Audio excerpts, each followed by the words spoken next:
Sash, why are you pouting all the time? Lisa looked at me with a patronizing smile, treating me like a fickle child. I guess she had some grounds for it, being almost 5 years older than me, and with spring coming to an end, I had just turned 30. I was frustrated because we had been dating for 6 months, yet she stubbornly refused to introduce me to her parents or even her friends. She would outright deny it, coming up with all sorts of excuses like her parents being on vacation, falling ill, or going to the cottage for a month. But what really concerned me was the fact that she never invited me to her place. We always met on my turf at her request. Well, stop sulking, my dear. She kissed me on the cheek and headed to the shower. But how could I be mad at her when she was in such a playful mood? Liza was not just a woman, but a whirlwind of energy. That was what I found so appealing about her. Always genuine, fun, and vibrant.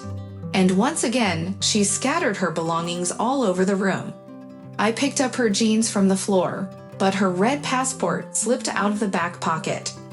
It never occurred to me to look at her main identification document, but it opened naturally to the page indicating her marital status.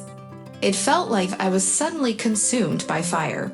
A stamp in her passport revealed that she had been married to someone named Alexei for 10 years. I trembled as if a fever had taken hold of me. Clutching a bundle of her clothes, I waited outside the bathroom door. The door swung open, and Lisa looked at me in surprise. "What are you doing standing there?" she asked. "Leave," I spat out, seething with anger. "I don't want you here." Confusion etched on her face. Lisa questioned, What happened?" "You found yourself a boy to have fun with while deceiving your husband. Your passport fell out of your pocket," I said, my voice dropping to a quieter tone. "Don't make silly accusations. Get dressed and go back to your husband," she retorted as she scurried around, gathering her clothes and sliding on her nylon stockings. And there I stood in the hallway, staring at her in disbelief. "He refuses to grant me a divorce, you know." She suddenly cried, tears streaming down her flushed face. I couldn't bear to see her in such pain, so I walked over to her and gently wiped away the tears from her cheeks. "Why are you subjecting yourself to this?" I asked, my voice filled with concern. "He abuses me, you know. He threatens to kill me if I try to leave," she said, her eyes filled with a desperate despair. "Pack your things, let's leave together," I responded, my indignation growing. How could such a delicate and fragile creature endure such cruelty? Lisa's tears acted as a command, compelling me to take action, but she hesitated. She feared for her life and the safety of her elderly parents. I had no doubt that he was a despicable scoundrel, considering the way Lisa described his treatment towards her. He would drown himself in alcohol and unleash his fury on her.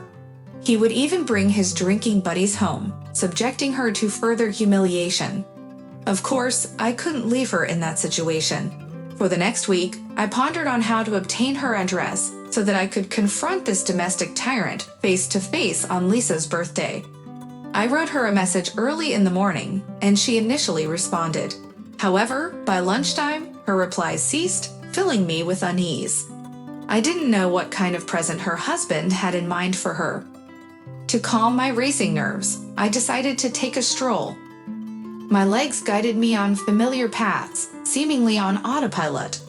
Before I knew it, I found myself at a shopping center where there was a lovely restaurant that I frequented with friends. Seeking solace, I ordered a glass of beer and sat by the window, as the waitress kindly suggested. The restaurant provided a panoramic view, allowing me to observe the various diners. In one corner, an elderly couple enjoyed their pasta, while a group of children indulged in chocolate ice cream. But my attention was immediately drawn to Lisa, who happened to be seated across from me. She was accompanied by her husband and her parents, whom she referred to as her own. 3 young kids exclaimed congratulations to their mother, and her husband showered her with affectionate gestures and whispered sweet nothings.